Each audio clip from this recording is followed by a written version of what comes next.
कल शाम को करीब 4:30 बजे थाना रायपुर पर एक पीड़िता के जो पिताजी और उनके साथ उनके परिजन 3 लड़कों को लेकर पहुंचे थे और उनके द्वारा बताया गया था कि उनकी बेटी जो है जिसकी जो बालिग है वो किसी काम से वहाँ पर जो फेरी लगाते हैं काम करते हैं छोटे मोटे, और वो वहाँ पर अपने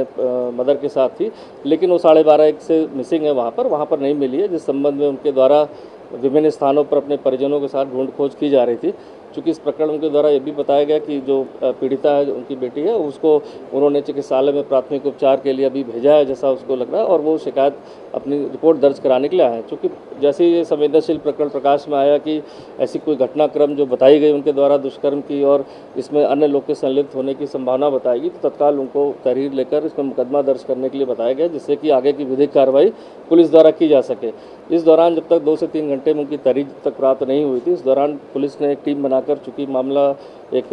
बेटी के साथ था जो एक 19 साल, साढ़े 19 साल की लड़की थी, तो उसको देखते हुए तत्काल टीम बना के जो हमारी जो CCTV टीम होती है उसके द्वारा भी साथ संकलन किया गया, और साथ ही साथ जो सस्पेक्ट को पकड़ के लाया गया था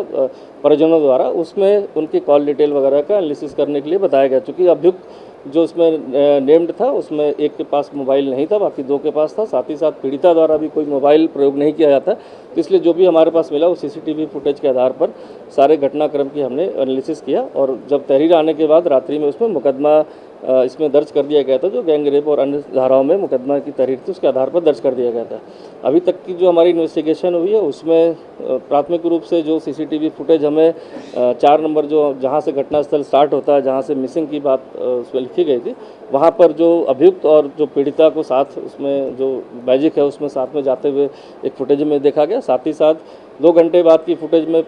अकेले आते हुए उनकी फुटेजेस विभिन्न स्थानों से मिली है, और जब इसमें पूछताछ की गई तो पता चला कि इसमें जो वहाँ के जो स्वतंत्र साक्षी गवाह हैं उसमें करीब 5 से 6 लोग, उनके द्वारा भी इस चीज़ की बात की पुष्टि की गई, चूँकि रोज़ वहाँ का उनका आना जाना उठना बैठना है। साथ ही साथ अभियुक्त द्वारा चूँकि फ़ोन नहीं था, उसके द्वारा एक अपने घटनाक्रम के बाद जब इसके बाद उसने अपने और साथी से एक फ़ोन लेकर रास्ते में जो मैजिक का ड्राइवर था उससे फ़ोन लेकर अपने 2 दोस्तों को फ़ोन किया था किसी मदद के लिए, और जब वो जो 2 अभियुक्त नेम्ड थे जिनको थाने पर लाया गया था, वो उसके जो हमारी तकनीकी टीम है, जो हमारे CDR एनालिसिस है और फुटेज है, वो अनेक स्थानों पर घटनास्थल से काफ़ी दूर पाए गए। चूँकि इसके बाद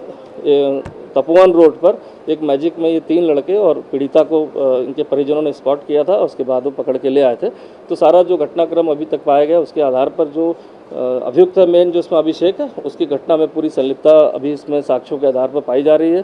साथ ही साथ जो अन्य लोग को 2 नेम्ड किया गया, उनका जो CCTV फुटेज के आधार पर या अन्य जो हमारे साइंटिफिक एविडेंसेस हैं उसके आधार पर उनका घटनास्थल पर या उसके आसपास कहीं की मौजूदगी नहीं पाएगी, जबकि वो अन्यत्र स्थानों पर उनकी मौजूदगी पाई गई। लेकिन फिर भी इसमें 2 इंस्पेक्टर और अलग तकनीकी टीमें लगाई गई हैं जो उसमें अन्य साक्ष्यों को संकलित करके इसमें आगे की कार्रवाई विधिक बताई गई है। अभी पीड़िता के 180 BNSS जो हमारी सेक्शन है उसके तहत उसके बयान दर्ज कर लिए गए, और माननीय न्यायालय में भी हमने जो है इसमें एप्लीकेशन लगा दी है 183 BNSS में, जिसमें पीड़िता के बयान दर्ज हो जाएं, जिससे जो भी सच्चाई और जो भी घटनाक्रम है वो भी वहाँ पर स्टेट के समक्ष जो दर्ज हो जाए। इसमें डॉक्टर से भी हमारी जो टीम है महिला उपनिरीक्षक की, उन्होंने भी बात करी, और स्थिति जो है डॉक्टर द्वारा भी इसमें सामान्य बताई गई है। सभी जो पक्षों के बयान और जो साक्षी हैं, जो स्वतंत्र साक्षी हैं, चाहे वो CCTV फुटेजेस मिली हैं, जो CDR की जो कॉल डिटेल का हमारा स्टेप बाय स्टेप लोकेशन जो मिली है, उसके आधार पर हमारी टीम पूरा काम कर रही है, और इसमें पूरी जो मेन अभियुक्त है उसके विरुद्ध जो है विधिक कार्रवाई अमल में लाने के लिए इसमें निर्देश जारी हो चुके हैं, जिसमें विवेचक द्वारा आगे की कार्रवाई की जा रही है। डाउनलोड करें देवभूमि इनसाइडर।